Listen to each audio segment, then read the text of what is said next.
بيتذاعوا اليومين دول اول حلقتين من مسلسل اسمه حدوده منسيه بتاع احمد فهيم والاستاذه سوسن بدر.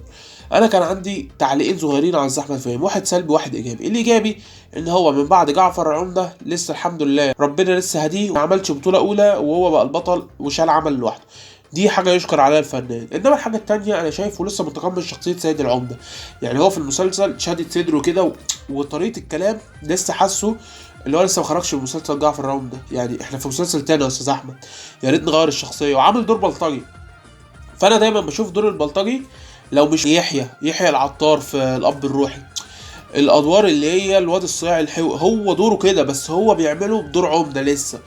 ولكن مسلسل لذيذ ومسلسل غريب وحزين الصراحه. يعني انا الصراحه اول مره مسلسل يشدني من اوله كده، واللي شدني دوره قوي هو محمود حجازي، عامل دور شكله كويس. هو دوره انتهى بس ما انتهاش، يعني هو ان شاء الله هو المفروض انتهى في الحلقه الثانيه، ولكن انا حاسس ان هو هيبقى ليه تكمله دوره.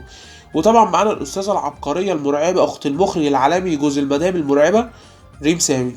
انا ريم سامي بتساعد مسلسل ماما غنيمه الكويتي وانا ما بطيقهاش والله، دي مع عنصريه او اي حاجه، بس هي مش ممثله. يعني انا شايف ان ريم سامي يعني لو موديل هتبقى تمام، انما ممثله لا.